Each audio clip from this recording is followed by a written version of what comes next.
Okay, so now you guys are on the record for being here. Yay!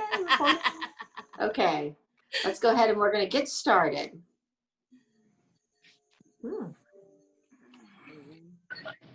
Okay, there. Okay, there's our sign. Let's see if Mary can do the next one.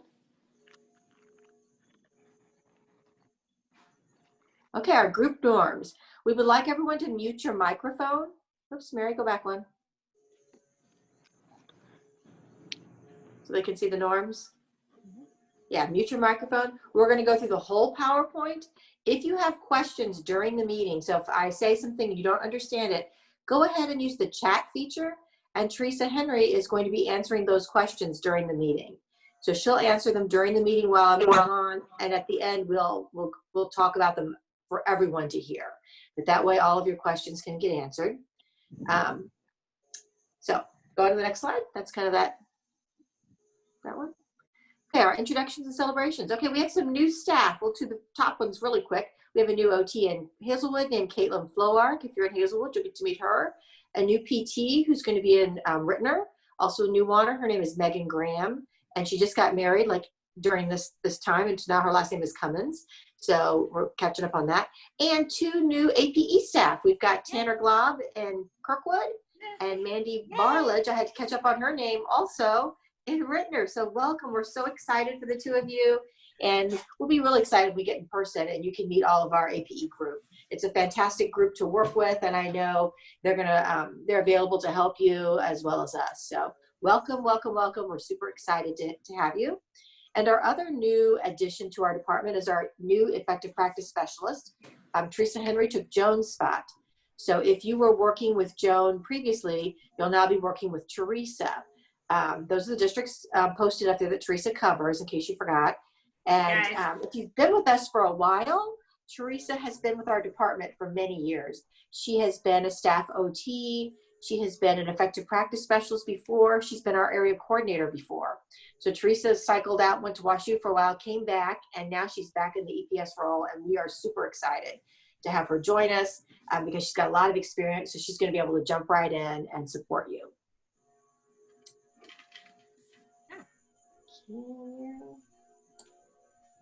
Mary? Oh, there she is. Yeah. Okay, some exciting news. We had some babies. So those are the babies, Amy, Linder, and Tyler. We should have put Tyler on there as well. Anyway, that's his baby. Yeah, we'll type that in so we can get the APE excitement. And then, of course, we have Mandy, our new APE teacher, also got married. So our new staff was all busy getting married while they were also becoming new staff. So that's kind of exciting. So if you had something else going on or that you want to share, we can add it to the slide because the slide will be up there for everyone to see throughout the year. So that's just kind of what was going on. I know it's been so long since we've seen everybody that it's nice to kind of catch up.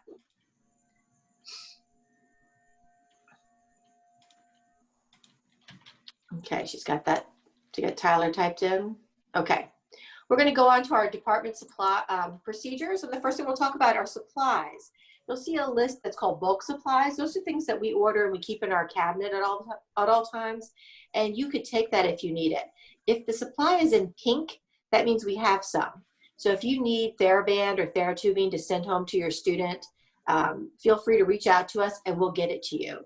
We also were ordering some playground balls. We thought maybe some of our families might need that for APE, but if there's something you need, you can get it. On the side is some suggestions about supplies for PE if you're working virtually. We want you to create a list of PE supplies that you think your students might need and think about using things that they might have at home. So, you know, a lot of families already have balls at home. You can roll up socks to make a soft ball. Think about some of your PE activities. What could maybe families have in their home so they could use them immediately? Send those lists to families and have them gather things up so that when you get ready to have your PE sessions, they'll have some supplies that they can work with. If you have things that are unique that the families don't have, or they just don't have that piece of equipment, you can send things home for the student. So you can either get things from our bulk supply, or maybe you can look at your APE stash that you have. If you have a light ball that your student really worked well with, you could go ahead and try to get it at home or drop off to the family. If they come up, to get their computer, they could pick something up. If you want to order something, you can still do that through Michelle. You might want to check with your individual district about how they are getting supplies to your students. Many districts are having families come up and pick things up. They might be sending home things in the mail. So I know your supplies are bigger, that's going to be tricky, but if someone needs something, maybe you can get that home. Okay, so this is, if you need some supplies virtually, let one of us know. We did bring a lot of the things home. We are also working virtually, so it makes it a little more challenging. We will, if it's available, package it up, take it to central office, and you'll need to contact Scott Schaefer, who is our area coordinator, and you can make an appointment to pick it up through him. He is working. If you need something special, like a special piece of equipment, you can order that through Michelle, and the orders will be delivered to CO. Okay.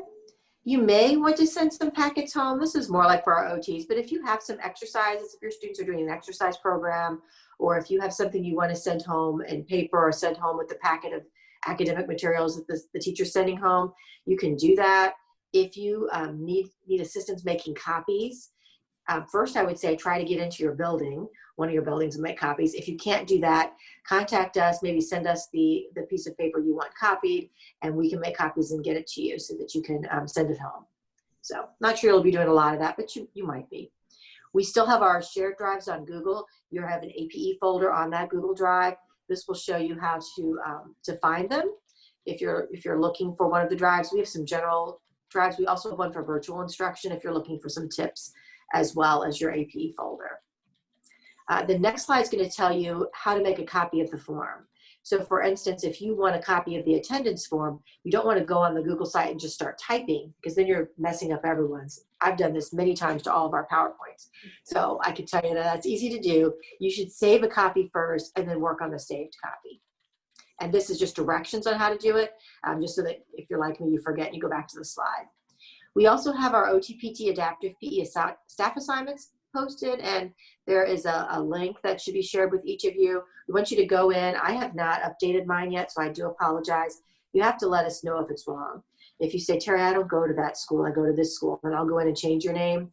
We share that with coordinators and with other staff members, so it's important for it to be correct. But that's something we're working on right now. So please, if you take a look at it and it's wrong, let one of us know and we'll fix it. Student files. Okay, you should have files somewhere. Let's put it that way. I know most of you have been out. So if your files are locked up at your school, great. If they're locked up in my cubicle, that's fine too. If they are with you at home, try to gather them up and put them in a safe spot. If you can get back into one of your schools and you want to drop them off there and lock them up, that's fine too.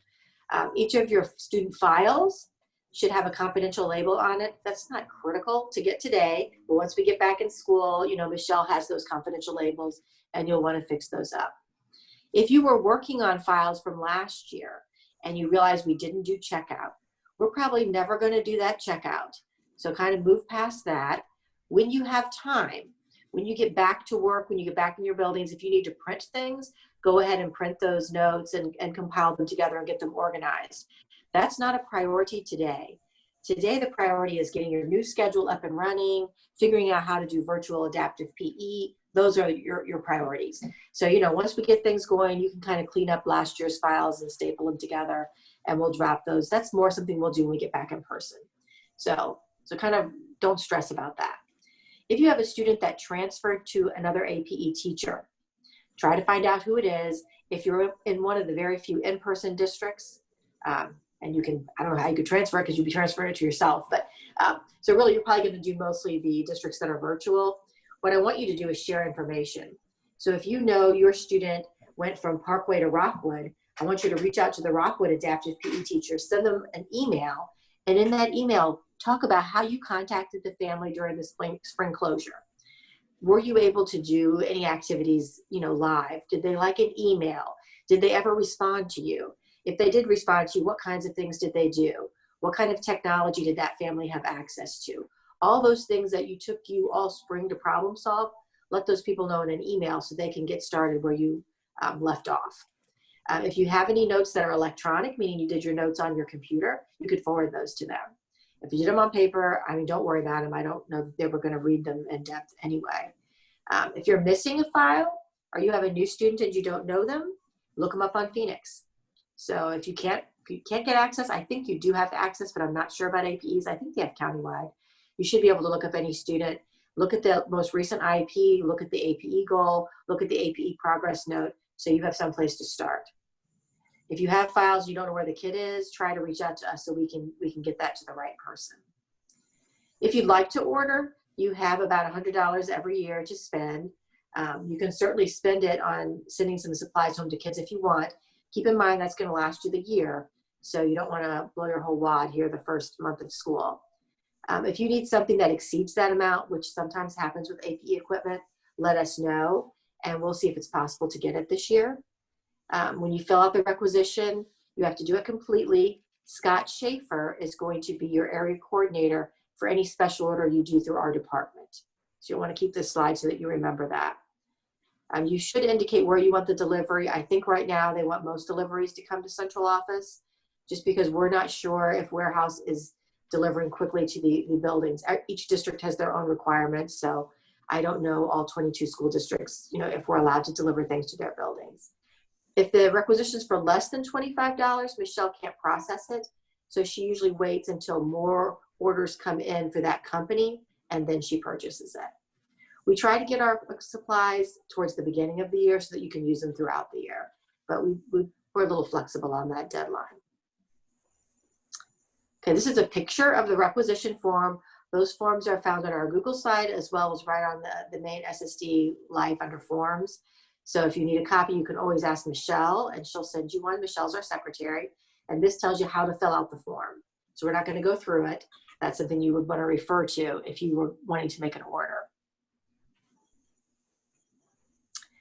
Large orders, we're not really going to talk a lot about this. This is mostly for our PTs, but sometimes you guys might need some larger pieces of equipment, a bowling ramp or something. I don't think it costs $1,000. This is more for that positioning equipment or the gate trainers the kids use with the PT. So if you think you really need something big for PE, sometimes that happens with like a pool. You can talk to one of your EPSs and we'll see if that's something we would be purchasing or your local district would be purchasing. So I'm not going to go through that slide, Mary. You can also buy things at your local stores like Target and Walmart. So if you're just looking for some inexpensive games and toys for your students to use in a PE setting, you can purchase them at Target and Walmart. That's your $100. You can use it however you want. If you're going to go to one of these stores, we ask that you take our SSD tax exempt letter. You can ask Michelle for a copy, or it's right on our website as well. We don't reimburse for sales tax. We ask that you purchase any items you're doing for SSD separately. So if you're going on your big Walmart order and you've got all your groceries for the month, do that separately and then ask them to bring up the 2 games that you bought for your PE students on a separate receipt, because you're going to submit that receipt for reimbursement. You can only submit once a semester. So if you're buying little things throughout the next several weeks, save all of those receipts, and then you'll be filling out the form we're going to show you in a second with attach the receipts to that. You cannot buy anything online. So if you see a great deal for something on Amazon, what you're going to do is do the first process. You're going to call Michelle, and she's going to put it on a special order form and order it for you. If you order online, the district won't reimburse you. So I don't want you to get stuck with that bill. So if you're in doubt, you can ask Michelle. Michelle Kuhlman does all of our ordering, and she can help you through all of those processes if you're a little confused. I'm always confused on ordering because I don't do it very often. So that's understandable. Okay, the next sheet is what that looks like if you're doing what we call low budget orders from Target or Walmart. You would just be using this sheet instead of the first one and attaching your receipts to it. You can also order from our warehouse. And actually, if an item is available through warehouse, you should order it through our warehouse rather than buying it at Target or Walmart. Your warehouse budget is through your area coordinator. Often, they give you about $50, but that varies depending upon your coordinator. So you could ask them if you need something from warehouse, also known as the distribution center. You can use those as like synonyms for each other. Typically, they're office supplies, but there's definitely some PE supplies as well. There's jump ropes, there's playground balls, bean bags, I believe. So you want to look through it. If you can purchase from warehouse, it's cheaper. You can use that money from your area coordinator and just get some, small basic supplies. Definitely if you need a notebook, pencils, pens, paper clips, those kind of things, just to organize yourself. If you use that, you can buy through our warehouse. Okay, everyone should do a locator log. This is probably the most challenging part of your job is figuring out your schedule. So I think it's still going to be challenging even though you might be virtual. So once you get that schedule up and running, you want to start emailing it to your area coordinator, and you can email it to your EPS. We typically email it to Michelle, but we're not sitting there in the office anymore, so Michelle can't put it in a book and we can look at it. So I think it might be easier if you just include us when you're emailing someone. If your district's requiring you to use a specific format, like they want you to use a Google Calendar, or your coordinator has a special form she wants you to use for your schedule, we can have the same form. So I don't want you to do double work. So if you're using a Google Calendar, just include us on it or whatever you're doing. If you're putting it on your Outlook, your schedule, you could just let us be a person that could see it. Or you can use one of our forms and fill out the schedule. If you're fortunate enough to be in a district that doesn't rotate, it could be one schedule for the year. But most of you have rotating multiple schedules and your schedule changes weekly. Please turn in your schedule whenever it changes. So APE tends to do that more often than any other group we support. Here's some tips for filling it out. You have 250 minutes a week for plan time, so you might want to write that in if you're specifically planning some of your APE activities. You should have a 30-minute a day for lunch. It doesn't have to be the same time every day, so you can kind of block that in. You might need to have office hours. I think all of our teachers have office hours, so you want to check with your local district if you're virtual and see if you need to do that as well. Check with your area coordinator. And I think the requirement for teachers was to have them during various times during the week. So you might do an 8 o'clock office hour on Monday, and then on Tuesday, it may not be till 3, so that families have a variety of times so they can reach you. But check with your coordinator about how much time you need to set aside for that. If you have students that are consult only, make sure that you either address it during your office hours, which is a good time to do it, or if you have a lot of them, you might need to block off a time. If you would typically have been going in and observing them in PE, you'll want to block off time to do that even in a virtual setting. Make sure you put the student names on your schedule so we know when each student is scheduled. If somebody calls and says, is Joe Smith scheduled for PE, APE, we can look and see and tell them specifically what time if you put the name on it. If you are working in person, put your building contacts. If you're going into maybe 1 or 2 buildings, put those down so we would know how to find you if we needed to, even in a virtual environment. Make sure, this is critical, write your name on the locator log, or make sure we know whose it is.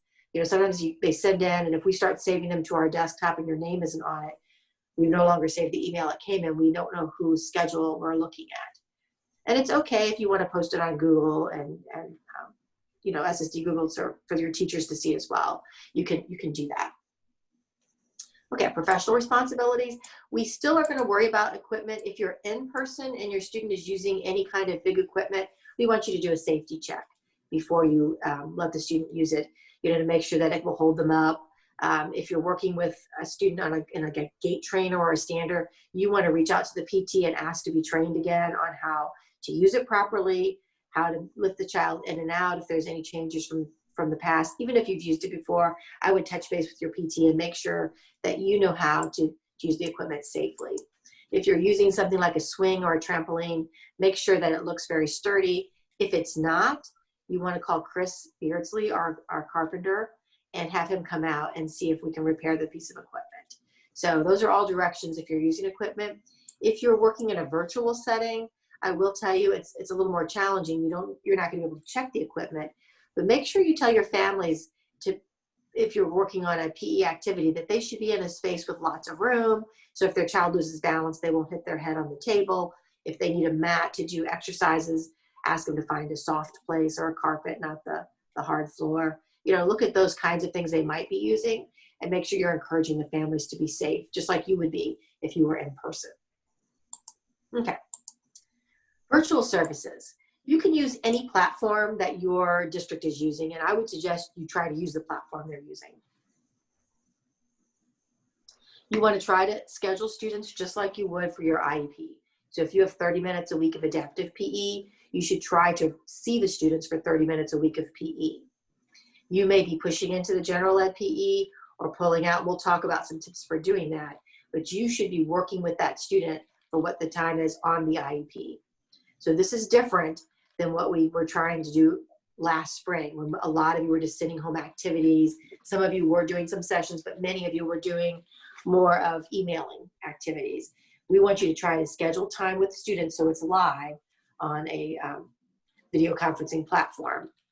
Okay, if the family doesn't have access to technology, which very well might be the case, if you find out that's the barrier to why they're not able to join you on a live conference, talk to the area coordinator of that building and say, Joey's family doesn't have Wi-Fi access. Is there any way we can get that for them? Believe me, it's bigger than PE. The teacher's trying to get it. The therapists are trying to get it. So your voice will just be added to that. If the issue is the family's working and they're not available to meet with you, that's a little bit different. Then we are going to be doing some activities and check with the general ed PE teacher and see what they're doing and try to do what you were doing more in the spring. But we're really hoping that families are going to be able to join, or that you're going to be able to join in to PE and provide your services. We have some a link here, which is OTPT APE resources for virtual learning. Do you want to click on it, Mary, so they can see it? We embedded the links right on the slides, so you could find the materials easily. A lot of these tips pertain specifically to therapy. You know, a lot of our OTs and PTs are actually doing what we call teletherapy. So you're doing more, you know, instructional sessions, so a little bit different. But these will be tips about how to schedule virtually, what kinds of things you might want to think about when you're setting up for a virtual session, you know, what kind of camera you might need, where you know to place yourself so that the student can see you, any service delivery tips. We talk about taking data. So a lot of tips about virtual. When you look through it, a lot of it does pertain to OTPT, but I still think there's some ideas that you could gain as well if you're a little stuck on what am I going to do those first few sessions. So there's also some resources that will show you some sessions that are out there. Okay, back to our PowerPoint. We have a tip sheet, and we are trying to set up our Ed Camp this week. So that's our tip sheet for OTPT virtual sessions for parents. We didn't include APE because APE is going to be more similar to our academic activities that are going on, where you're having a live session and you might also be doing some asynchronous activities. Okay. They're invited to the Ed Camp, aren't they, Mary? We could have sessions. And an Ed Camp, in case you've never ever gone to one, is really peers teaching peers. So if you go to an Ed Camp, usually you go in person. And at the beginning, you would either sign up for an activity that sounds interesting to you, or you would suggest something. So if you're thinking something like, I'm not sure how I'm going to be able to do sports games in a virtual setting. I'm making this up. And remember, guys, I'm not an APE teacher. And you're thinking that might be something I want to learn. So you might put that down. How am I going to address sports in a virtual session? And then 5 other people are also wondering about that. And so they sign up. One of you would be the moderator, and then you would problem solve and team together. Or if you have something to share, I know that, I think, was it Brian Scott Mulvaney was doing some sessions. I could be making this up, Scott, but I thought you were doing some sessions by grade level last time that were virtual. And you might say, if you're in kindergarten, you could join me, and I'm doing it once a week, a little PE group, and your families could join in if they were interested. That was really creative, and you might want to share that. And so other people could look on and say, how could I do some separate APE sessions and a virtual session? And you guys could all meet and talk about that. So that's going on this week. I think Mary's probably sending out the link, Mary or Teresa, and you can get started. If you want to join something that the OTs or PTs are doing, you're welcome. So just because it looks kind of PT-ish, you're like, I want to know because I see those kids, you feel free to join those sessions as well. So you can either create your own or join in with someone else, or not. This is totally optional. Just trying to get you guys some help. Okay, some tips for virtual PE. All right, the first thing that you might want to do is reach out to your general ed PE teacher for each grade level and find out what in the world they're doing. What games are they going to play? What activities are they going to work on? How often are they going to meet with their students? Are they going to be doing virtual sessions, virtual live sessions? Are they doing everything through an asynchronous, which means sending home activities? Find out what they're doing and join them if it's appropriate. However, you don't just want to watch the class. You don't want to join in and just watch them do PE. So you need to think about, how am I going to be able to interact? I think Molly had told me, she's on the Zoom, that she was going to be co-host with her gen ed teacher. And that way she could also talk to the students, or she could pull her student out into a breakout room so they could maybe start with the whole activity. And then if she wanted to give the student additional instruction or practice at a slower pace or an easier game, the student could come out with her in a breakout room and do that and then join back in the general ed. So that was kind of how she was going to address working in the general ed setting. So that's certainly an idea. If you're not able to do that, maybe you could be on the phone talking to the parent who's helping the child with the PE session if they're in the regular gen ed PE. I'm just thinking you got to do more than just sit there and watch them. If you want to maybe watch the activity and then have the student stay on with you for the last 10 minutes and do an additional activity, or go on prior to the gen ed PE session and pre-teach some skills, those would all be some interesting ways to do that. So you can be creative, but we would like more live interaction than we saw in the spring. You also might want to send home some activities. Maybe you get on and you're only doing maybe 10 minutes with the student live. So you may want to send some activities home that they can work on the motor skills or their game skills. It can be written instructions, or I saw like a calendar that went out last time that was really nice. You could do a pre-recorded video to send them, particularly if you're doing those exercises at the beginning, so that they could practice them throughout the week. And that might be something that would help them. Make sure your activities are at the student's level. You don't want to send one activity for every student on your caseload unless every student on your caseload is similar. So think about that student's goals and individualize that. You may want to consider setting up additional APE sessions. I think I mentioned that, by grade level. And you could invite kids from outside that building. So if you're in a virtual setting and you have 5 first graders scattered amongst 5 different buildings, they could all actually be in your first grade APE session. If you would like, you could invite them. So you can think creatively. You don't have to be running to as many buildings. It might be more efficient than you've ever done before. If you're doing that, you could work lead up skills, exercises, whatever you like. You might have that preview session that you can go over and pre-teach things. So that's an idea. If you're working with that gen ed teacher, is to have a little 5-minute session and preview the activity. If your student has goals about peer interaction, I see that a lot. You might send home suggestions on how they could practice skills with a parent or a sibling. Or I say during the thing, we're going to practice doing something back and forth and talk about those peer interactions. Don't forget about the fitness components. That's an easy one to do. So you can send home walking programs or some kind of an aerobic activity that they could do. There's a lot of different exercise programs on videos you could send home that the child could have, but think about their fitness as well. Think about it right now, how you're going to collect data on the goals. So as you're setting up your little programs, look at your goal and how are you going to collect data, because those 8 or 9 weeks for the first quarter are going to fly by, and there you're going to be sitting at progress report time, and you have to think about, how am I going to collect data on the goal? So you want to think of how you would do it. The parent may have to help you collect some data on the activities you're doing, design your activities in a way that you can collect data on your goal. So that's going to be, that was the trickiest part, but you don't want to get stuck in October and have no idea what you're doing. If your students are virtual, we're having the distance learning plan again. It's been cleaned up a little bit. You can go on SSD's website and there's 2 versions of the film, I call it, DLP the movie, a short version and a long version. At this point, I believe that you're supposed to be sending your case manager the information you want regarding your services to be put on the DLP. So there was those boxes and they had, your service was listed. It was listed as instruction or it was listed as adaptive PE. And your choices were live virtual session, activities, consult with general ed or participate in general ed, and consultation. So you would tell them which ones to check. They may be doing gen ed with you as a co-teacher. You may be doing virtual sessions. You may be doing consult. You could do one or all of them. So think about each student, how you're going to provide your services, tell them what to check. Then you're going to be writing how you're going to deliver that service. So if you're doing a live session or you're joining into PE, you're going to write that.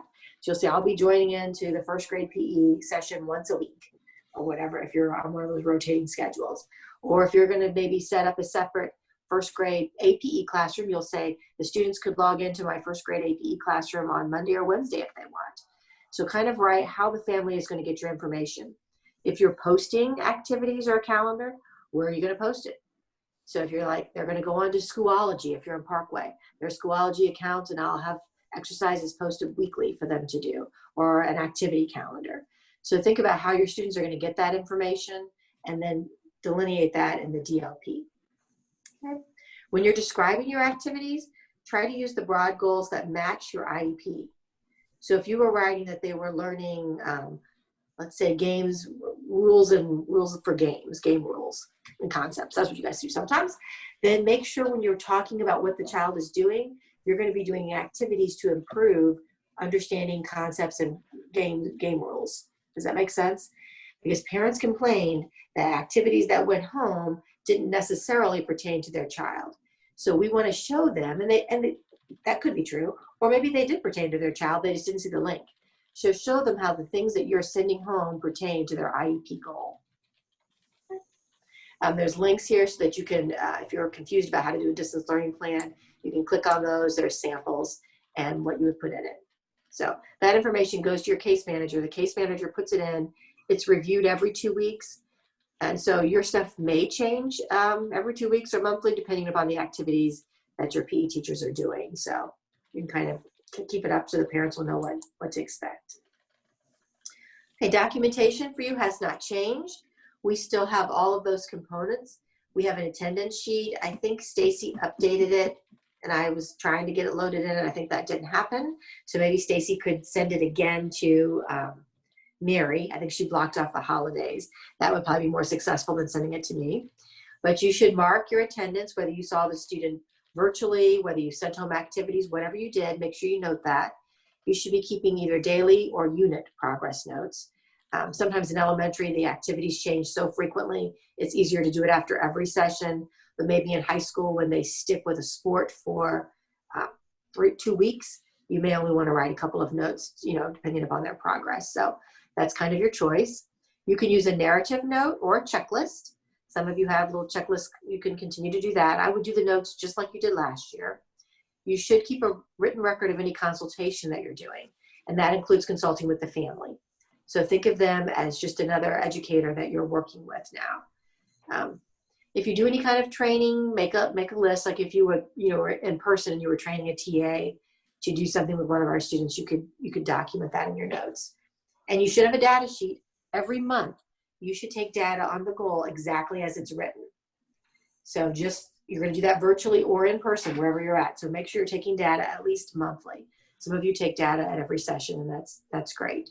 But you want to make sure your data matches your goal. And if you have a rubric you don't want to just say they're getting better. So we need to know numerically how they're getting better. So think about that. What you could include on your notes, actually the notes can be kept in a notebook, on your laptop. If you're fancy and doing online notes, that's fine too. When you put notes can go home, Mary, what do we mean by that? You have any knowledge? I think we meant your notes can go home with you, is when we probably did this, is what I'm thinking. You don't have to keep them at work, school, so you could have them, with you as you're traveling around, is what I'm imagining. Try to get your notes done within 24 hours of your session, but don't go longer than a week. When you start not writing, not documenting things, and a week later you're trying to remember what you did at your last session, that's really tricky. And then you're maybe just remembering the activity, but not how the student performed. And the biggest thing is how the student performed. Okay, data collection. You want to collect data on the goal. So make sure you look at your goal and put that data down. If you want to keep additional data, that's fine. But don't forget to collect data on your IEP goal. You can also collect some fitness data from the gen ed PE teacher or yourself, or now from the parent if you want to try to have any kind of fitness data that you can do. Keep that in your file as well. That's a really easy measure to do because those things are usually numeric. If you're taking a heart rate or if you're taking number of minutes that they're able to do an activity, you can certainly do that. We have access to the Brockport if you want to check it out. I think they should all have a copy. I'm thinking about our new staff if we've got that copy to you. If not, reach out to your EPS because you should have a copy of the Brockport, which would give you some modifications on how to do some basic fitness activities if your school is doing that. Remember, the Brockport correlates to the fitnessgram if your building is doing the fitnessgram. You want to look at any pre and post tests that you complete per unit or skill. So if they're starting basketball, You might want to go through all the components of basketball for that grade level. Maybe they're working a bounce pass or they're working a dribble. Look at how they're doing at the beginning of the unit and then how they're doing at the end. That's another way you can make progress on sport skills if that's one of your goals. You want to look at, if you're writing some goals, what appropriate standards there are that each student could work towards. So you guys actually have standards and they're posted on DESE's website, and you could look and see what should students be doing in kindergarten or what should students be doing in second grade, and then how could I work towards getting to that goal, if that makes sense. Okay, evaluations, kind of stay tuned right now. We're still waiting for word from our school psych EPSs on how we're going to do evaluations in a virtual setting. If you're in person, you'd proceed as always, but as right now, stay tuned. You can do your adaptive PE evaluation virtually. I know we usually go by that score. I think a lot of, you could get the parent to do quite a bit of it. You obviously couldn't watch them in the group session, so it would be just doing that motor component. And it would basically be maybe an interview with the parent or having them show you some of the skills where you watched on a live session. So I'm hoping we don't have many requests for an adaptive PE evaluation this fall when the kids are not in PE, because that's going to be a little awkward. I imagine we will have some students that moved up from preschool to kindergarten that have significant disabilities. And if you get a student and you have a request for an eval, let your EPS know and we will problem solve how you could do that in a virtual setting. I hate for kids that really need your service not to get it just because we're virtual, but I'm assuming we won't be seeing those more borderline kids that, you know, are probably going to do okay, but maybe just need some para support. So we'll see. Coverage concerns. Again, as always, if you can't get your students covered, the first thing you want to do is when you're doing that schedule is write down in your schedule planning every opportunity that child has for PE. Many districts have PE multiple times per week. So when you're doing your schedule, write down all the possibilities, because sometimes when you get stuck in a way, but when you really look at every way that's possible, you do see that you could see that student during the week if you juggle a couple of other kids around. If it's just not going to work, and sometimes it just happens, it's just not going to work, you're going to ask a neighboring APE teacher to see if they can switch students with you. So maybe you could take one of their students at a time when they're full so that they could help you at a time when you're full. I'm hoping with being virtual, it will actually be easier, because you could schedule kids, like, you know, if they're in the same grade, they don't have to necessarily be in the same building if you were doing some PE things that are similar. It's going to have to work. You'd have to be working similar skills, but I think that might help you. If it's really challenging, you might want to think about your service model when the IEP comes up, or if you want to amend the IEP. If you've locked yourself into weekly minutes, but you could see that it would be preferable to do them monthly. So let's say you were doing 30 minutes a week, and actually the PE class is 50 minutes, and you stay for the whole thing. Maybe you should have done monthly minutes, and maybe you should be going once, you know, every 6-7 days or something. So it's like 1 week you don't go at all, and another week you go twice to get the minutes. So the total minutes for the month are the same, but just you're not locked into doing something just in a weekly manner. You might also want to look to make sure that you're in the right setting. Like if you're in a general ed setting, is that the best setting for you to do your APE minutes? They still could go to general ed, or would it be better to do your APE minutes in a small group setting or in a special ed setting to teach skills that they'll use when they go to the gen ed setting? So you want to think about that as well. You want to see if the school could alter the PE time. That's rare. I doubt that can happen, but maybe it could. You know, that's something you could ask. And then you also want to let us know. So I'm hoping that we're not going to have a lot of scheduling conflicts while we're virtual, but if it does happen, let us know and we'll try to help you problem solve through that. Sub-plans, we're not going to talk about that. If any of you are going to be out, contact us right away. We can only get a sub in the virtual environment if you're going to be out for more than 5 days. So really that's going to be for an illness or surgery. So let us know if that's happening. If you're missing 1 or 2 days here and there, we are not getting a sub for those instances. If you want to start working on some sub plans, you can. And that kind of gives you an idea of what the sub folder would look like. It's basically just to give the sub some basic information about those individual students. Okay, professional development. Teresa is taking over for Joan. So any ideas you have about PD, you can talk to any of us actually, but Teresa kind of organizes it. We're happy to buy a DVD if there's something about PE services that you saw an interesting DVD that we could use for professional development. Go to the next slide, Mary. I think it tells you for PD what SSD teachers need to do. We're really, remember, your EPSs, our background is all in OTPT. We are not teachers, so we do not keep up with teacher certification. So we're not really the greatest people to ask about what I need to do. Your area coordinator is the best person to ask about how do I maintain my certification. But this is right from what you need to have. 15 hours a year is required for teachers. Our department typically only offers about 4 hours. So you're not going to get all of the PD you need from our department. So be on the lookout in your local district. If you're working in Rittner, ask the Rittner PE teachers what they're doing. Maybe attend some of their professional development as well. So just keep that in mind. We have Kick-Up as our, sorry, is still our system for managing professional development. So you can look for courses in Kick-Up, and you want to maintain that Kick-Up transcript as well. Sorry. Okay, we've already had several OTPT meetings, and these are questions that came up. Ed camps, will they be recorded? Yes. So if you can't go to one of the ed camps, and you're like, I really wish I learned about whatever they were doing, you could watch it later.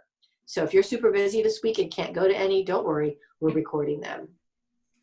We've talked about this before. Can you create groups from students from different schools and districts? Yes, if that works. People are wanting to co-treat. If you're co-treating or doing something with like an APE class with the PT, you can each count that for half your minutes. So you couldn't count that for your whole session. So that kind of helps you with that. If your student can't tolerate or participate in a whole session, that happens in person as well as virtual.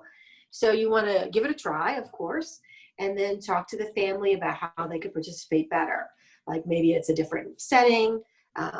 Maybe they should come in a little bit later into the gen ed PE groups so they miss some of the big instruction where it's a lot of talking and not as much moving. Maybe you could do that part with them individually. Maybe they could go to 2 small sessions per week. Maybe they could practice the activity before you get on the Zoom so that they could tolerate. Maybe do a shorter Zoom and do more asynchronous. Asynchronous means some activities you send home. Can you schedule students outside of school hours? The answer is no, but you can check with your AC and see if that's going to be a possibility. I know some of our families are working during the day and there's no possibility for them to get on with us. So, but right now the district is not providing any educational opportunities after school hours.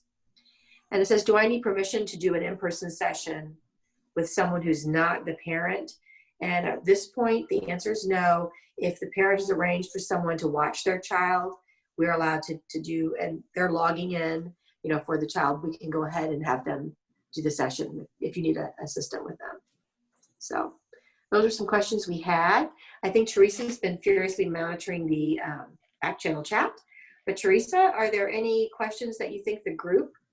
Sure. Yeah, we'll go through them. These guys, yeah, you guys are great. You're like you're either not awake yet, you don't have your coffee, or you're just chilling and attentively listening to Terry. So I tried to answer some of these. Okay. They like to talk to each other too. So one thing Barb Reinerman offered is she was saying that Gopher has a list of at-home equipment replacement lists, like for utilizing household items. So I said, if you want to send that to us, we'll make sure we get that link so that everybody's got access to what that resource is, Barb. That'll be great. And Barb, just as a thought, like for an ed camp, that's a great idea. Like, how can we use household items for PE activities? And you guys all get together and talk about it. Or, what are some tips for virtual PE? These are what I'm thinking of would be great ed camps for an APE teacher. Really, I mean, that sounds basic, but I would go to that. And if one of you thought, I kind of have some ideas, like Barb just had an idea for activities, offer to moderate it and let your peers sign up. And when you're moderating it, you don't have to be the expert. You just have to facilitate the discussion. You might have some thoughts about it, but you're hoping that your 5 peers that come to your ed camp with you also have thoughts and questions, and that'll brainstorm together. So thank you for sharing, Barb. Yeah, the list might be sufficient.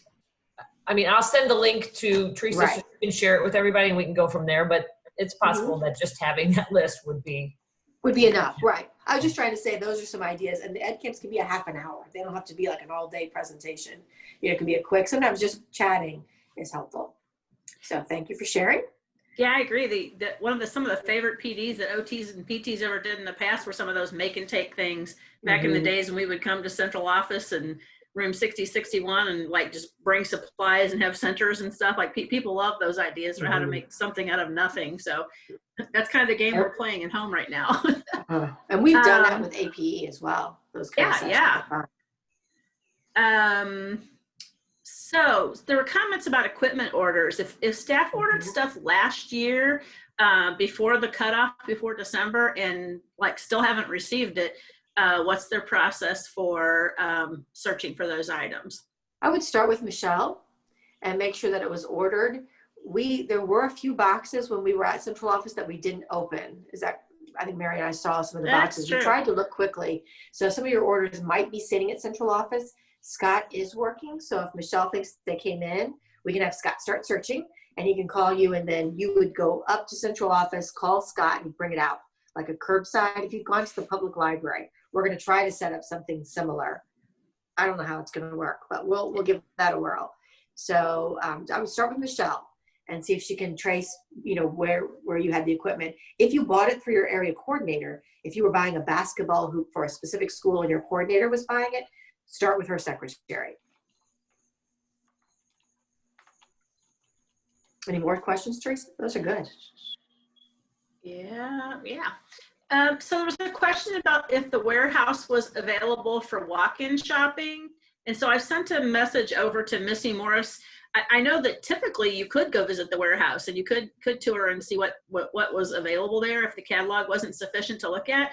But I'm not sure what their process is with shutdown with the COVID stuff. We as employees can't even get into central office with the special permission. Right. I mean, we have to, so I'm doubting it's not available right now to walk through for you guys, but I will let you know when we receive that. If you need something, if you're in your mind, you're thinking, I wish I had this, ask us and we will try to help you search for it. We didn't mention, but Chris the carpenter, Chris Beersley, I just think he does have a name. He's not Chris the carpenter.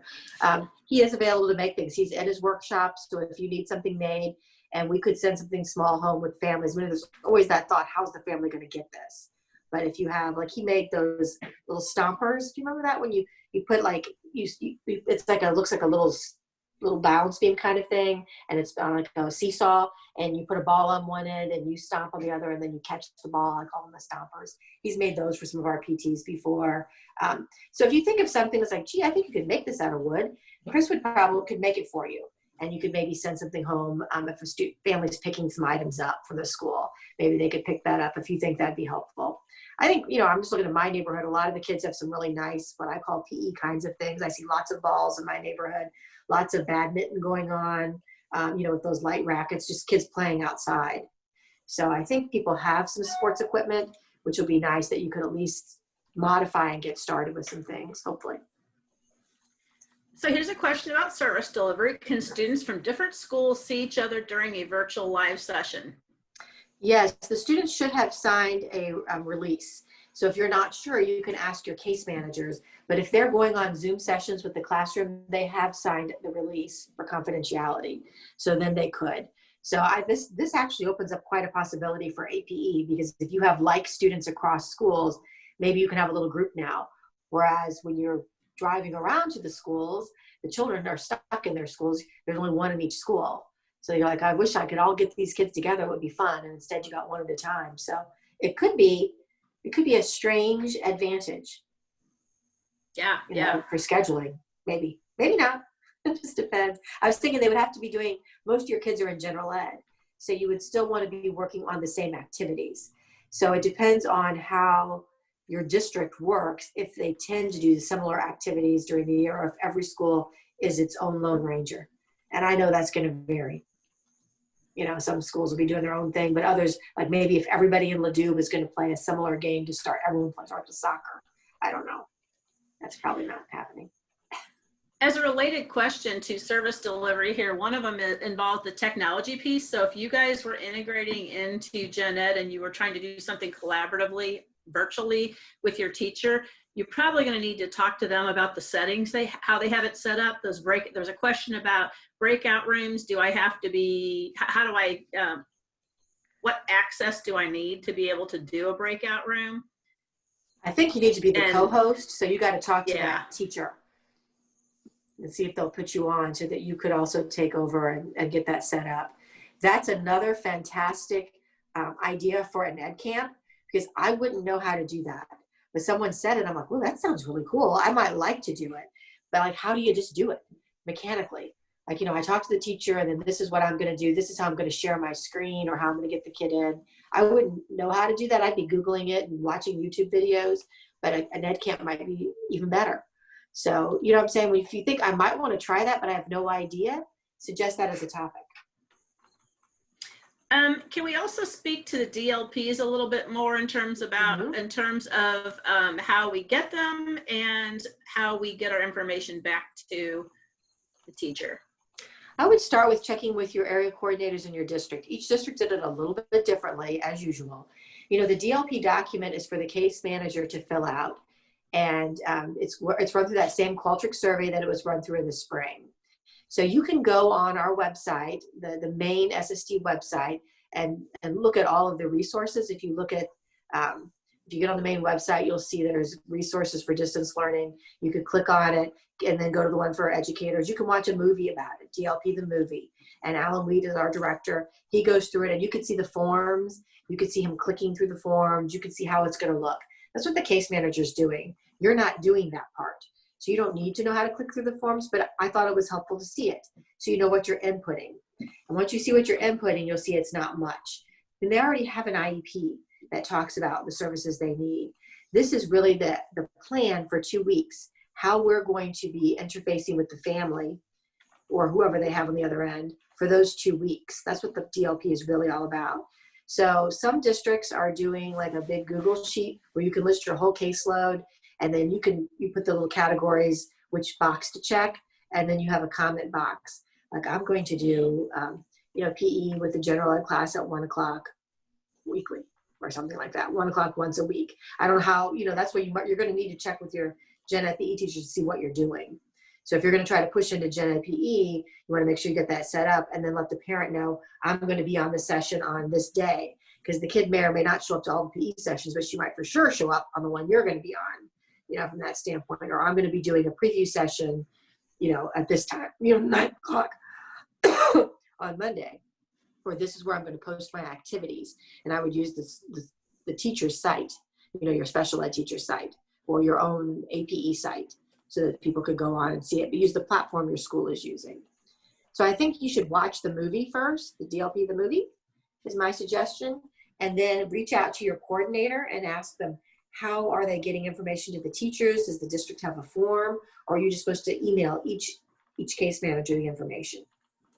You can make yourself a template. I don't know, Mary, did we have that template from like Clayton that Teresa was using on the DLP page?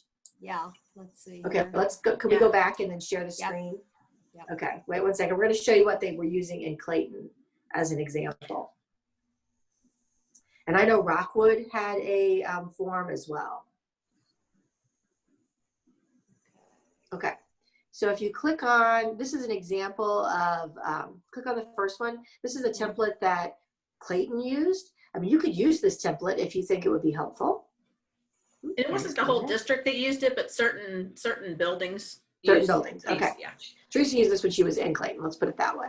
Yes. Make stuff up. Let me get my glasses because I can barely see it. So this was a sheet that she used, and so she could put her student's name, what school they went to, what service. So she would list like APE, 30 minutes a week. That service is going to automatically flow over, but the services are listed APE and APE SSP are listed separately. So then she's going to check, these are the boxes that are on the DLP. Which box is she going to check to address that service? So if you were just going to be popping into the class, you might put in direct live support general ed, whatever you want to put, description of the service. APE will be joining the general ed PE from 1 o'clock on Wednesdays. I don't know, whatever you're doing. And then let's see for your, if you were doing SSP for APE, you would write that down. You would check consultation, just like you would typically, and then how you typically consult. If you were consulting with a gen ed teacher prior to each unit, you might be available, or if you're just consulting as available. So you might say consultation as needed, my office hours are, and then list them. You know, I'm available to talk about your student from 1 to 2 on Wednesdays, or 8 to 9 on Mondays. Kind of put, you know, post your office hours there so they know what that support would be. If you actually have links, if you have your own Google Classroom, you could say activities will be posted weekly on, you know, Miss Susan's Google Classroom, and then put the link right there so that families could find it. And then the teacher can take your students and put that information in their individual DLPs. So this might be a way you could do many of your students on one form, and then you could just update it every 2 weeks if needed. Your stuff may not need to be updated. That's kind of up to you and how rapidly your PE programs are changing. So that's one example of how someone did it. There's no requirement on how you share the information, just that you share it. So if you prefer just to send it all in an email, you can. This is kind of nice because you can see how it's documented. So feel free to copy and use this if you want. But if your district has something they're using, I would use what the district's using. More likely it'll get on there. And then I think, Mary, that other link shows us the resources. I want to show them where that's at. Oh, okay. Like on the PowerPoint. So if you go to that same PowerPoint, if you're confused about DLPs, Hold on. Mary's going to go back and share her screen again. Okay. So remember, you'll have access to this PowerPoint with all the links embedded.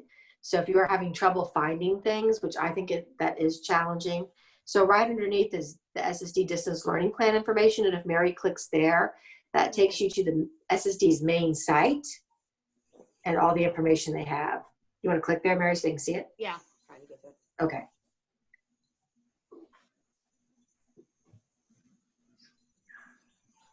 Can you see it? Yep, now we can see it. So this is the main site for a special school district. So you can get on at any time. You can look up in that blue bar, there says distance learning resources. So I think that's already been clicked. And so these are distance learning resources for educators. You can watch the video. If you go along, I'm trying to see on the side, they tell you how you could do video conferencing. So if you would like click on that video conferencing link, and it expands all, just then on the right-hand side, yeah, down a little bit, Mary, that arrow for video conferencing. That's these things. Right. So if you want to know, but I mean, each thing is going to be listed. So if you don't know how to Zoom in your district Zooming, it'll tell you how. There's a tutorial.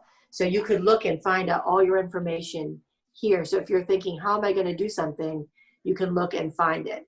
So like Mary clicked on that link, and that should take you to, I thought it just gave you options, and you could click on Schoology or how to do Zoom, whatever you want to do, and learn how to do it. So the district has a lot of resources out there for you. You just need time to play around and look for it. So like, for instance, if your district is doing Google Meet, we have a resource to teach you how to do that. So hopefully this will help you somewhat, and you can look at it. If you have other questions, you could ask us individually. I would also work directly with your case managers to get the information. And remember, the case manager is the special ed teacher that's managing that child's case. And that information can be found in Phoenix. Mm-hmm. On the topic of DLPs, I would say for efficiency's sake, it's helpful to just create a blurb, maybe 2 blurbs for SSP students, your consult students. Tanner is what that means, SSP. Mm-hmm. And then one for your direct students. And you may customize that and put some more specifics, right. But it's a good starting point so that you're not creating it over and over and over and over again. But you can cover probably the bulk of what they need to know in how you're providing services within just a general blurb, one that pertains to direct service and another that pertains to your consult kids. Mm-hmm. And think about it, it's really about the schedule. The DLP is letting the parents know when you're going to be delivering services and how. Are you going to be delivering services during gen ed, on a different session, through activities, all of the above? How you're going to do it. They need to know how they can find your information. If you're posting it, where do they go? So the DLP is going to the parent. So the parent has a plan for 2 weeks, and they know when all of their services are going to be occurring and how they can access any what they call asynchronous services. So if you're posting exercises or games, or if you're pushing out pre-recorded videos, I think some of our APE teachers did that. Maybe even ones they found on YouTube or ones they did themselves. Or you guys can work together, and let's say somebody's really good at videoing, they could make some videos and you could all push them out. Like, you're like, let's do a video on the proper way to throw a ball. I'm not an AP teacher. My examples are always crazy. But, you know, somebody could do that, or have one of their kids do it, and you could talk it through so a parent could do it. And then all of you could use it. It doesn't have to be just you. So you can also collaborate as a group of 19 people and do some of those things, because each of you will have different strengths as we get into this environment. You don't have to do all of it all by yourself. That makes sense. Thanks, Chris, for the comment. That was good. Any other questions? Oh yeah, we do have many. Oh. So I know it's coming along. So we have a special ed process question that everybody would benefit from. When making changes such as minutes from weekly to monthly, do we need an NOA? Yes. Anytime you're changing services, Right. there should be an NOA on that IEP. Explain What- why you're doing that. Now, one caveat to that is people have been asking about if I'm changing like from gen ed to special ed, because of the whole virtual issue has like impacted how you do something. Our related services director had given advice out or suggestion out that they're not going to go back and rewrite hundreds of IEPs for every little Right. thing that's not being implemented exactly the same, you know, word for word on the IEP, because for this temporary situation. So, because we've had people that have said, well, I don't know if it'll apply to you guys as much as, I don't know. Our therapists have had some trouble with the whole push-in business. I think you guys actually may collaborate great with the push-in. I don't know. But they're not going to go, if you have to pull somebody out and do an individual one-on-one, and that's not how it was written on your IEP, they're not going to rewrite the IEPs in this little temporary time. Do you Right, agree but with if that, you Mary find you Jo? love that, you know what I'm saying? Like, if you were doing some individual sessions because like pre-teaching skills, and you're like, this was the best thing I ever did. I wish I was doing this all the time. When you come back to school and you're like, I want to continue, then you would rewrite it and say, you know, actually, when we were virtual, I thought this individual time was so valuable, and he did better when he went into the class. I think maybe you ought to keep this going. So that might be a way you could see, you know, if it's going to be beneficial, because some parents have been really hesitant to do anything separate in the past. Okay, does Safe Schools count for PD time? I don't think so, because it's the same thing every year. That would be my thought, but I don't know. You could ask your area coordinator. Yeah, I don't think it does either. I think you have, those are, because that's an employer expectation that we all have to do. Now, if you did like NCI training or something that was specialized, you went to a special 2-hour, 3-hour, 4-hour thing that you're learning a particular skill, that might count, but you would need to check with your certification, you know, check to see what counts for the teachers, and the AC Right. would know. And I know for like OTPT, you can't keep using the same training. You could use it like once in your lifetime, but like you couldn't keep using the same training for PD. Terry, can I add, you can add NCI into your kick-up. Okay. We were allowed to do it last year, so, Okay. NCI might, because that's, like Teresa said, a specific skill. right. And that also is a reminder, if just because you're not taking something through special school district, there's a way in Kick Up, Tanner and is it Mindy? Mandy. Mandy, that you can be able to put in any outside professional development that you've done. You can add it on to keep a running transcript all in one place in Kick Up for yourself. Right. So if you go to something in your partner district, you could put that in. If they have something that was interesting, you know. Oh, we had one more DLP question. Do gosh. we do DLPs for SSP students? Yes. It will be easy, because all you're going to put is, you're going to check consult as needed, and then how they can consult with you. You know, how are they going to reach you? Office hours, email, are you going to reach out to them? I mean, you don't have to, but I mean, how are you guys going to consult? And you would consult with the parent or the caregiver, as well as the gen ed teacher. So we have a question about who has to be on the Zoom with a student. Does there have to be at least one adult or parent on the Zoom? You mean I'm assuming you mean on the other end? I think it Yes. depends on your student. I mean, many of our students that we see are not able to would not even be able to log on by themselves, and they may not be able to participate. If they need physical assistance or reminders, they may need an adult. And you would want to talk to the parent or the caregiver about the level of assistance you're going to need. Some children are going to need somebody standing there with them the whole time, just like they would in PE. Whereas others, maybe once they log on, if the parents just maybe nearby or in the room would be helpful.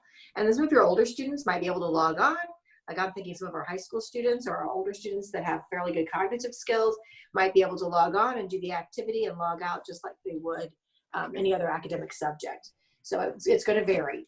I think many of your students have significant disabilities, so that might be more challenging. But our students that are blind, or I don't know how it's going to work with virtual, but I'm assuming we're doing something.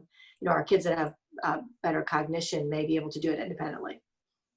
So it's going to be the whole variety pack. We got a question specific to Mary and Terry for Mandy. Do you guys have Rob's files? Do we know where we can get Rob's files for Mandy?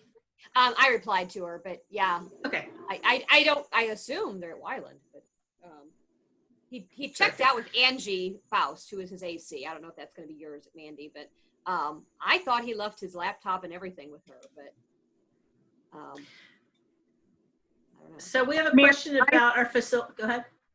I reached out to Rob, but he hasn't gotten back in touch with me. So you might be right. They might be at Wyland. We're just not sure yet. Yeah. I'll email the OT at Wyland and see if she knows anything about the files, and then I'll email Angie as well to see if she has them, but she's not my AC. Okay. Who is your AC, just out of curiosity? Nathan? Oh, okay, Nathan, okay. So we have a facilities question. Can we utilize the Learning Center? I think not at this point. You All we're our not even SSD allowed sites to are be shut in. down. Yeah. The only people that are in those buildings are the directors and like lead area coordinators and superintendents. And they do have some of the tech people working, but none of the general area coordinators or EPSs are on site. In fact, I think if you like go to central office, I'm not sure they'll even let you in the building. I think they'll buzz out to you and say, who do you want to talk to? And they'll send the person that you're here to see out to you. So I think they're being pretty strict about allowing anybody in the buildings at all. That's why we're doing curbside pickup. Okay, so we have a few more DLP questions. So does anyone have wording that they're really happy with for providing APE services during Gen Ed PE? Anybody have some suggestions on what they're saying, including on that? I would just put the time you're going to see them. I would say pushing into the Gen Ed PE class, and then if you know when you're doing it, if it's rotating that week, then just say during the first grade PE class, you know, whatever, then kind of working on whatever your goal is, working on peer interaction, working on game concepts. But I would say pushing into that class, and then, you know, they should already have the link to get into that class. That's probably what I would say. I mean, I don't think you have to write a novella about that. If you can, try to use some of the IEP words in it, but it's more about the time and the schedule. So they should already know how they're getting into their PE class. If you want to reiterate it, I would ask the Gen Ed PE teacher what the link is. So if you want to kind of include that, like this is going to be their class. If your Gen Ed PE teacher is not doing a live session, then I would probably see if the family could still maybe do an individual session with you. And it doesn't have to be the whole half an hour to start. You know, it could be a short thing to maybe work on. They could do yoga with you, or some exercises, or some game concepts, or some sports skills. You could try to teach some skills over the video a little bit, like how you would do this, or how you would do a soccer activity. So you got to reach out to those Gen Ed teachers and see what they're doing in your district. I am thinking most districts are doing live sessions. I mean, when I look at this kids' schedules, they have time blocked aside for PE, art, and music. So somehow that seems to still be going on even in a virtual setting. So find out what it looks like, and you're supporting that if you're pushing into Gen Ed. And I think maybe really think about how you're going to provide your services in that setting. So pushing into Gen Ed, that's just a location. You're not going to be able to just kind of whisper to your child or pull them, you know, you really aren't going to be able to communicate with that child except to talk to the entire class and maybe stop the class to tell your student something. So that seems a little pointed. So, you know, really think about how am I going to be able to connect with my student in a class of 25 kids all being led by somebody else, you know? Right. So if you're not co-host, are you going to do some pre-teaching or some post-teaching? What would be better? Or maybe a separate session. You might be watching that session to see what the kid is struggling with. And you're watching your student on that Zoom. And then say maybe the last 10 minutes of the PE class, you want to join with me, or right after the class, let's either stay on and join with me or join this other link, so that you have something that you're working on that pertains to that class if you can't get that co-host thing going. We're going to clarify about who's writing on that DLP. Somebody's saying, do we just fill out our part on the DLP? My understanding is the case manager fills it out. So you're sending them an email of what to put in from your part. When are the DLPs due again? Monday. They're going out August 24th. Students are starting. So you need to get that information to your case managers. So as Chris said, find a general idea and put it out there. Got to get something. So if I don't know when the schedule is, then I'm going to be saying something like, I'll be supporting the first grade PE class. I'll be pushing in, and then maybe you'll do some separate groups. I mean, it's going to be tricky, but I think they're all going out, like they said, Monday. I would imagine that at this point, a lot of us are still waiting to get firm schedules for our kids, and we're still figuring out what classes they're in. So I would imagine there's going to be a measure of grace for a certain amount of vagueness. How specific that is, exactly. Especially for this first round.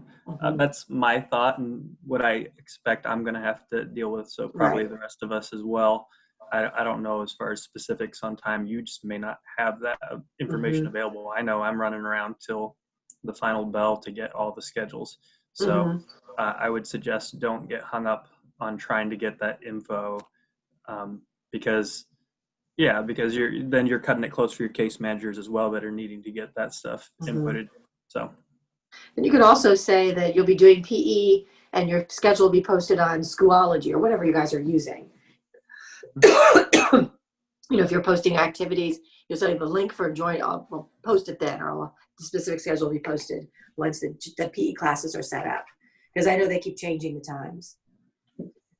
And this is the same for everybody. Like our OTs and PTs are having a really hard time scheduling right now because everybody's behind.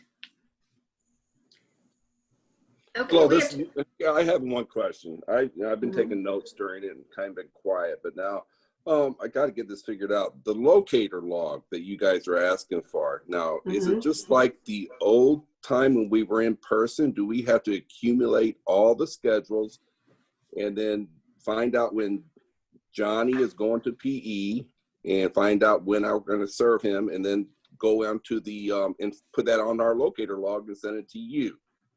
Is that how you want us to do a locator? Yeah. Okay. You got a couple of weeks to do that. That's not due on the 24th. That's 2 weeks into this thing. So you're going to mess around these first 2 weeks, figuring out what you're doing, logging it down. But once you get that schedule, you're going to send it in.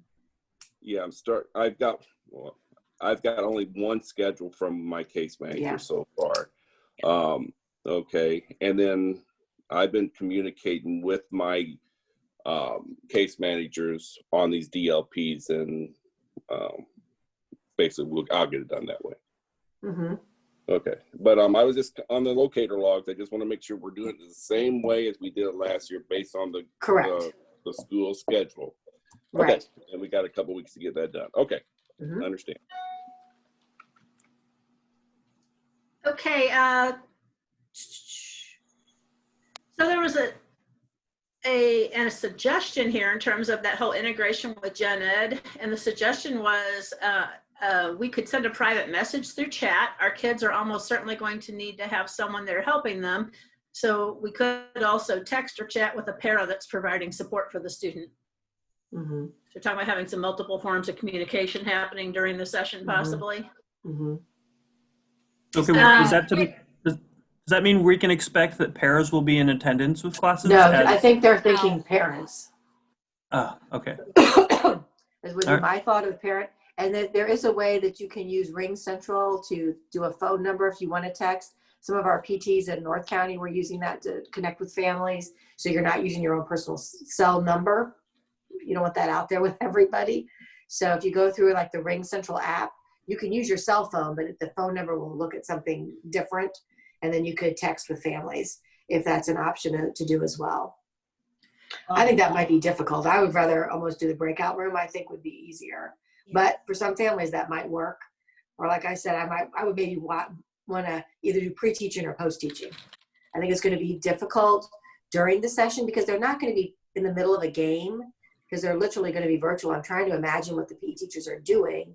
More activities, yoga, that's what I'm thinking they're going to be doing, skills.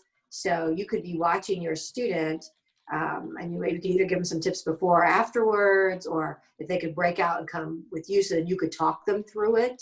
Like if they're trying to do some things, like, because typically you would be standing near them, talking them through that, guiding them.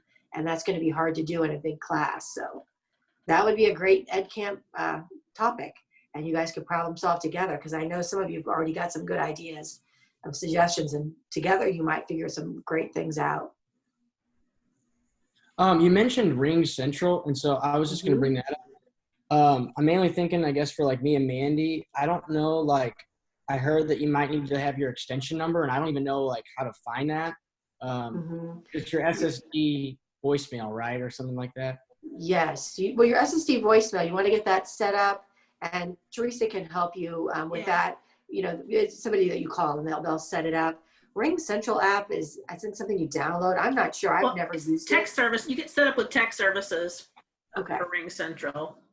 I'll give you the number for that when we're done, but it's the SSD tech support that we call for everything. I was just able to download it. 867? I was able to get the app back in the springtime when they sent out the information. I just had the app on my phone. Okay. Did you use it, Barb? No, I didn't, but I had it ready because I thought if I needed to call a parent, Yeah. that was the only thing I had was my cell phone being at home. So. Yeah, one of our PTs used it exclusively. She was one of our North County PTs, and her families did not have technology, but they had the cell phone. And they didn't want to do a lot of stuff because of the data minutes were so expensive. So she was literally texting them and calling them, but she was using that Ring Central number. So, I mean, when she used it here, it looked like it was from Maryland. I mean, it was not her personal cell phone, but she was using it. So it kind of goes through something, and the family will know that number is yours. That that would be you when you call them. So you can actually. Can we have her do an Ed Camp? Can we have her do an Ed Camp? Yeah. You could ask. It was Donna McGee. You could ask her if she would be willing to do that. But she did use it, and she was doing that with her students in Riverview. That she was physically impaired. She was communicating pretty heavily with some families. That was just the only method they would use. I think Claire did it too, because when I would see her things come out to her family, she would have a number on there, and it was not her cell. It was whatever this. I think she used Google Voice, but basically they gave you a substitute number. So when a parent sees your call coming through, it's under a different number than yours, even though when they call that number, it goes back to your phone. So it's just kind of I have the Ring Central app on my phone too. I haven't used it that way with the family yet, but when it says like if I look on my profile, it'll say my phone number is 314-989-8456, extension 8418. So that's what a family would see if I'm communicating with them. But I can see that. That's linked. It's on my phone. I get it to, I can see it right away. Maybe we can get that link again from tech services, or dig up that email and forward it out to the APE staff again. We'll do that for you guys. Because at the time, maybe you weren't interested, but now you might be.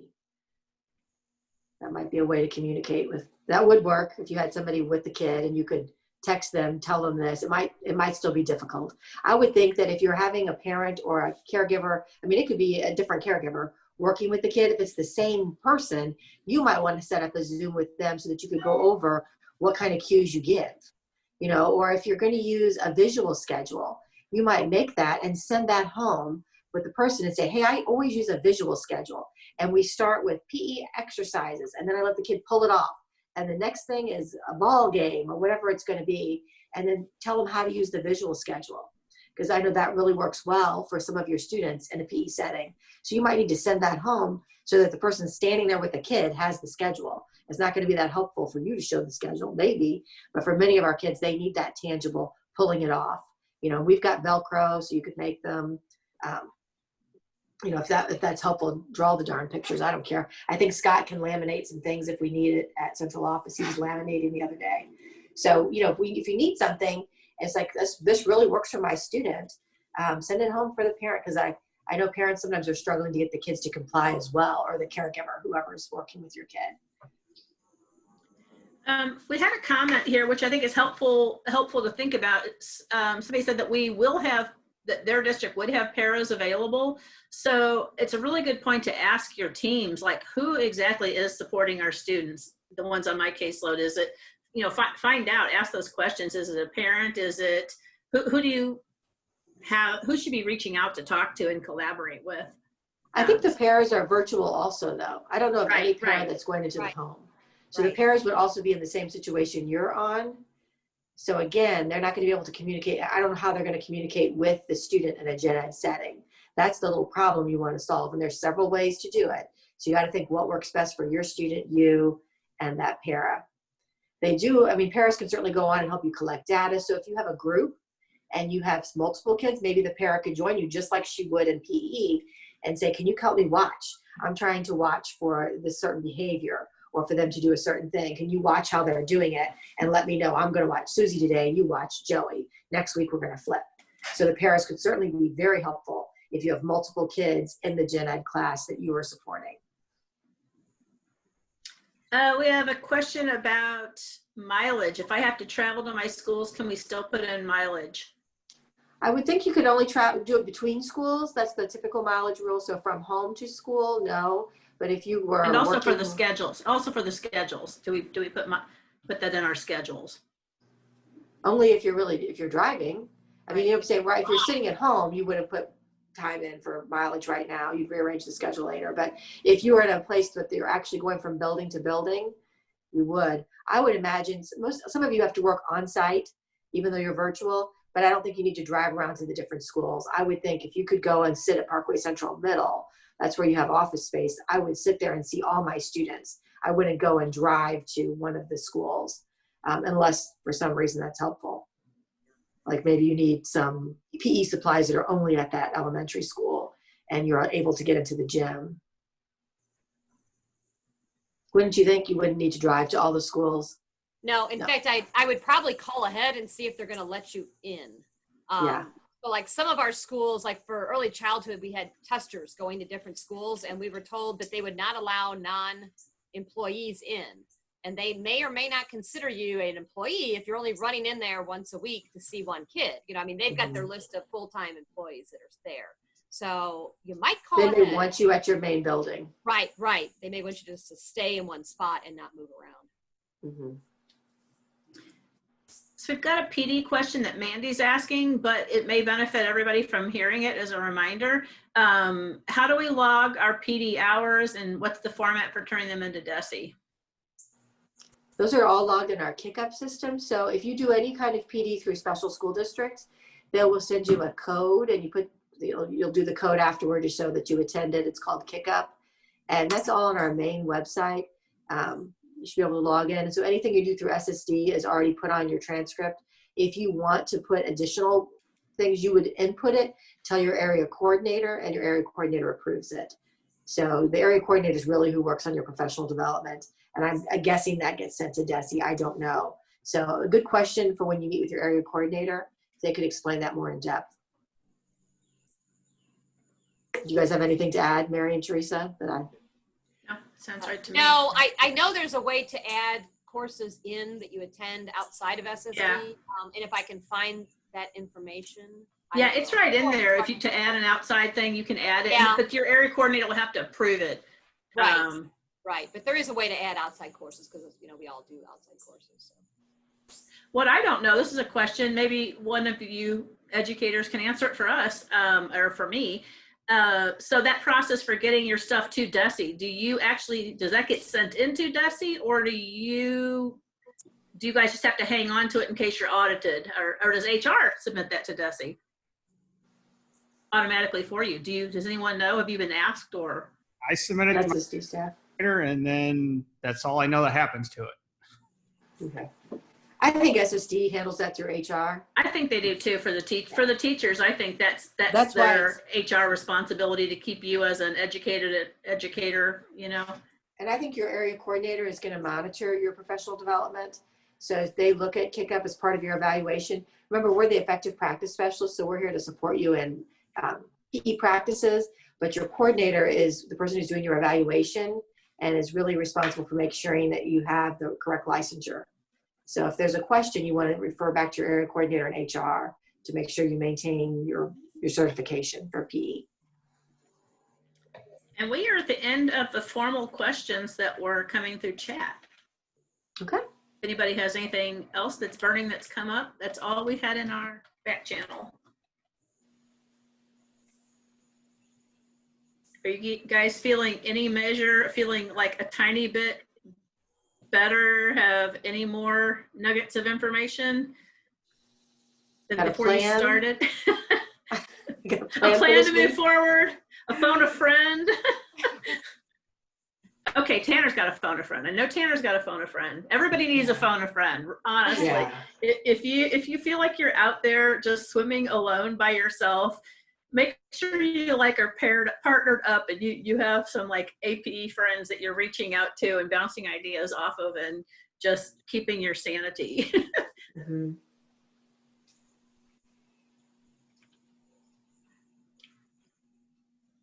Is anybody working in person? What district is in person now? Limburg a little bit in Limburg, I think they're doing. A little bit in Normandy, is that right, Randy? Yeah, a little bit in Normandy, elementary. Yeah. Jennings.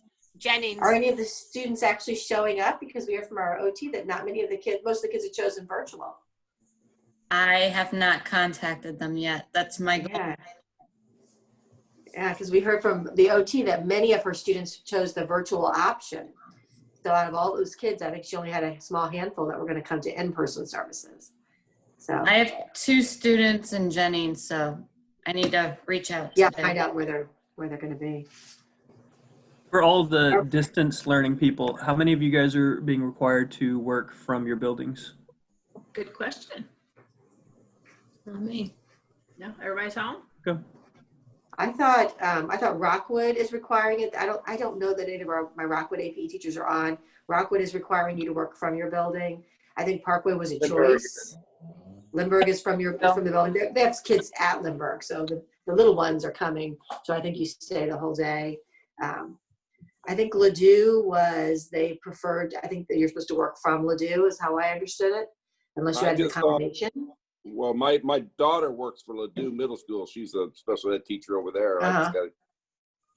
They're required to go over there every day, but that's what I thought. But their internet just crashed, so she's on her way home. Oh. Yeah. Terry, we have to be in the building all the way until next Friday, the 28th, and then we start doing virtual on the 31st from home. Huh. That's interesting. Yeah, that's and it's tough because trying to get a schedule here, they just started yesterday, so everybody's overwhelmed. I think that it's going to be crazy to schedule. I agree with the comment Chris said. It's going to be a little bit vague the first 2 weeks. Just do the best you can. Try to think about it, though, from the family's perspective. Can I give them enough information that they can find me the first 2 weeks? So that I'm not frantically trying to send them 1,000 emails of how to find my stuff. Like, where could I post some stuff that they could find the link? Even if they all have your Google Classroom or your Schoology that your case manager is saying, I'll post the schedule on the teacher's classroom, like whatever you're going to do so that they could find you. Because think about it, if you were the parent at home with 2 kids doing virtual, all the gen ed, all the special ed, and then trying to figure out when are they getting my adaptive PE. So try to make it easy for people. They don't need a novella. They just need to know how's my student going to connect with you in the next 2 weeks. Once you get the first 2 weeks down, I think it's going to be much better. You might be able to add a little more detail. But just think, I got to get on there somehow. What would be an easy way for everybody? Realizing that your schedule is probably going to change, because that's just the history of PE. Just when you think you got it, the school changes the schedule, and then you don't. That's, you guys know that. You've all been PE teachers, so that's kind of how that rolls. I think a big issue is that all the schools, and even within grade level, even within the same school, we're using different platforms. Google, Canvas, this, that. I mean, I don't know how to use 7 of these things. I mean, I'm going to have YouTubing and teaching myself. So that's kind of an issue. So if I want to post some of my information on that, I got to learn all those platforms. Well, I think, Barb, like I was talking to my Rockwood director because I was having people in Rockwood upset about Canvas. This is one thing, but they don't know how to do it. And she says, do what you know and then link it. Like just say, I'm going to do this. This is going to be the platform I'm using. And then send your link to your teacher to say, post it on Seesaw or whatever they're doing. And so then the parent will open their Seesaw or whatever they know how to do. And they'll see your link there. When they do the link, it takes them to your site, which may be on Google Classrooms. So you don't necessarily have to know 7. It might be helpful. But if you know 1 that you can use, and then send it to your case manager and say, post this link. This is my link. Post it on your classroom That's relying site. on them to do that then, to put that in there for us. Yes. So your case manager would have to do that. And just say, post it on your classroom site. Like I got 3 kids in your special ed classroom that are getting APE. This is my link. Post it there. So it is challenging, but the director from Rockwood was so sweet. And she said, I don't want people to stress about something like that. Start with what you know. These things you might learn as time goes on. Some of the platforms are similar, so it may not be as tricky, but you can't learn everything today. So start with what you know. Think about, I'm going to try to figure out when I think you got to figure out when the gen ed PEs have in PE. So I can figure out how I'm going to support it. That's your first thing. Like how you're going to do 15 virtual platforms comes later. So if you know how to do 1, you're already ahead of the game. I'm going to start with that, and they can post my link and figure out how we're going to do it. And then maybe later I'll learn how to do, they're all using all kinds of crazy stuff, but hopefully they all know how to do that, and you know how to do your thing. That's what I would say. And through SSD, we all have access to your own. You can have a Google Class because you have a Google account through special school district. You can have your own Google Classroom and then share that out. Mm-hmm. Make sure it's not some personal one. Make sure it's not Barb Reinerman at Gmail, like your personal thing. It needs to be the domain one that SSD has, that it's ssd.org, your SSD email account. But if you're accessing Drive through us, then you can have your own Google Classroom and house your things, and or you can email. People are doing old school tech. Well, how sad that we're calling email old school tech, but really, there are people that here's an activity, like if you have PDFs or video links or something, there's nothing that says that you can't send that directly to the parent, and just via email is your way that you're, forwarding those things to the parent. Like there was that calendar that went out in the spring that people seem to like, and the families seem to like it because some of them couldn't access it and they were emailing me to get in. So make sure your families can access the things you send home to them. But the parents must have liked it because they kept wanting to look at it. They wanted to try the activities. There was a different activity every day. I think some people, you guys made that up as a group, or somebody made it up, and it went out to quite a few people because some kids were trying to get into it. So do make sure that when you send things home, I would make it into the PDF so they could access it. Because the kids are going on with their partner district emails, which sometimes doesn't connect with ours. And I can't speak specifically to APE on this, but I was a functioning OT last year doing this in the spring out in Clayton. And my families had all different varying ways that they were able to tolerate interfacing with virtual, and some of them were totally cool, and they were Clayton used all Google Classroom, so some of them were they were logging in and just they were whizzes at it. There were other people that were oh my god, I cannot, don't send me any emails, don't email me anything, I get 25 emails a day, it's going to get buried. So some families were do not send me an email. Other families were saying, I can't do all this Google business, I need you to email me. So it really is kind of about a conversation with your families to say, and you may not need to always have that direct conversation. You may know straight up from your case manager. You've already been told, they're look, this family is overwhelmed. Funnel all your communication this way. So right now, as you're trying to reach out to schedule and stuff, those case managers probably have a lot of information about how the families already want stuff. They may already know from last year. Which kids need to have their information just presented on one slide that everybody's link is on, versus who wants email, who doesn't want email. So your case manager might have a lot of upfront information for you. And I would say in worst case scenario, all of your kids are logging into their general ed districts, and the majority of your services that I've seen are pushed into general ed. So the worst case scenario would be on that DLP, you're going to say you're going to push into the general ed, and you're going to describe it. I will be at least one session a week of the gen ed PE. And, you know, as you know more, you can let them know which one that's going to be. But at least you know that. Like, somehow I'm going to push in to one of those gen ed sessions, so I'll see you there, you know, kind of thing. If that's the best you can do with the schedule is so crazy right now, knowing that you're going to try to connect and then refining that as we go through the next week. Because that's they're going to be posting that. I don't know how the kids get on, but hopefully you'll be able to figure that out before August 24th. So is it okay? Is it okay to pull a kid from their gen ed PE class? Because the kids that I've looked at their schedules, they're full all day with synchronous learning in something. There's not going to be time before or after the gen ed PE session for me to get with them because they're in another class. So how often is it okay to pull them so that you can give them live instruction and feedback? I think for those kids, I don't know how long PE is in Rittner, if they have a 30-minute block or a 50-minute block. 15 minutes. They're doing 15 minutes? At elementary. That's what they're doing for synchronous learning. I mean, that's what they're doing for virtual learning, a 15-minute block. I don't know, guys. What would you guys say if you would push into that, do a separate classroom, do one of those sessions a week with them, maybe like find out what the class is doing, and then you might do some individual things. I think it depends on the student. If the student is participating well in the group, I might want to be on a text chat with the person helping them to give them some different things and posting some asynchronous activities so you watch it. Or I might want to say if they're doing that multiple times per week, I would do one of the sessions with them live and kind of maybe practice the skills individually and give them pointers and help them. So depending upon the individual goal.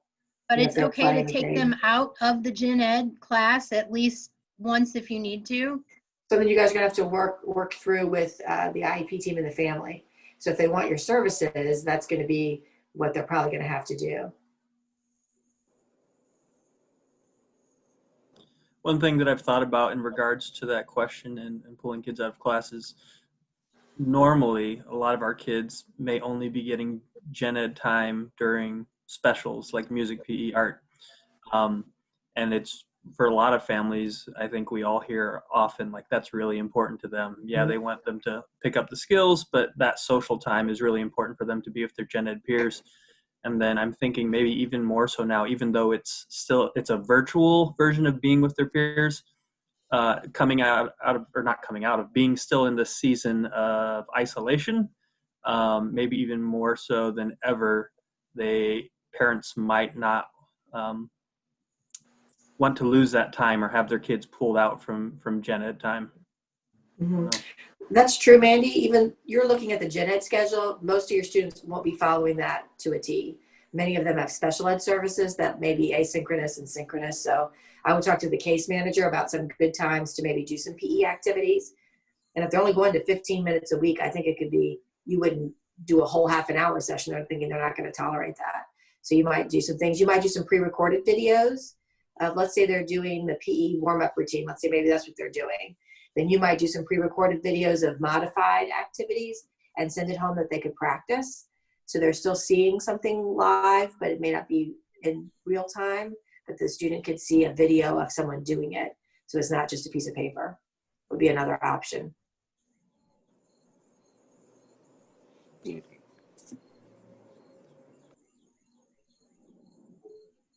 I would say most of our students getting APE are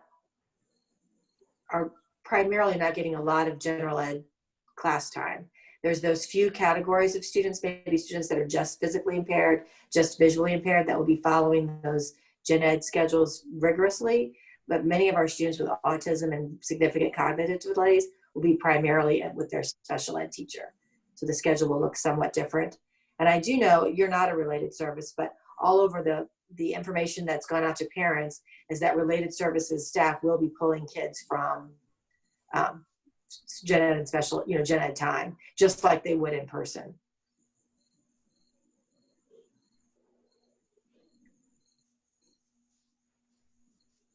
Any other questions?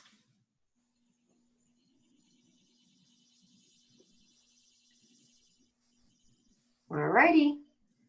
We will see you guys. You know, we're always here to help or to ask questions. Definitely bounce ideas off each other. You're a very small group, so putting you all on a one big email is easy to do if people want to do that. You know, if you've got a question, put it out to the whole group. We've got some really good perspectives in this group. So some people that have been here for a long time, other people that are brand new but have great ideas. So use each other as support and for programming ideas, I think will be helpful. So you guys got the 4 days. Let's see how many Gen Ed PE schedules actually stay the same those 4 days, or how many times they change. So you just gotta be kind of patient and know that change is gonna happen and that it'll be okay in the end. And this is gonna work out, and probably, you know, in a month, these schedules will be really rolling super good. And then maybe the kids will come back and we can reschedule again. So I hope so. Hope they come back soon. All right, guys. We will see you. If you have any questions, please feel free to reach out. We will Welcome talk to to you all Tanner soon. and It's great to Mandy. see We're you. happy you're here. Did Tanner and Mandy have a mentor, you guys? Yeah, Tanner has Barb Reinerman. Okay. Does Mandy have somebody, Mayor? Um, We got to Pretty figure that one neat. out. She's a SSD teacher, so I would like one for adaptive PE. okay. She contacts me a little bit. Well, Okay. she reaches out to me. I've known her for a while. Mindy, would you like to be officially her peer mentor? We could probably help both each other, because she would be my strength in technology. That's okay. That's what we're here for, is to help with all that stuff. So, Yeah, I can help her. okay. Unfortunately, Mandy, you don't have anybody else in Rittner. The teacher. Anna's helping too. Oh, good. Yeah, I okay, did because work with sometimes you just have questions about like it's a PD day. Am I supposed to go to school or not? I mean, those kind of questions. And unfortunately, I can't help with that kind of stuff. I don't know all the schedules and stuff. So good. Mary, would you mind staying on with Mike and I? I was just going to ask if you wanted to. Yeah, I saw your message. All right. Bye, guys. Bye, guys. Thank you. Bye, stay safe. Thanks Yeah. for coming, Tanner. Go have Kirkwood fun. I don't think anybody from Rockwood came. Is that bizarre? Did they have I was going to say, did they a have Rockwood some? meeting? Didn't hear from one of them. Tanner I had have no Kirkwood, but idea. I told them this was more important. Well, no, some of them did reply to me, you know, because I sent out the invite. So I think some of them. Joy, Brian, Lori, declined. are they alive out there? I haven't I heard don't from them know. one single bit. I don't know. They might have. I'd have to look through my emails and Mary, see. did you want to stop recording? Are we finished Oh, with good that piece? heavens. Thank you. Yes, let's stop. Yeah, now that I've said this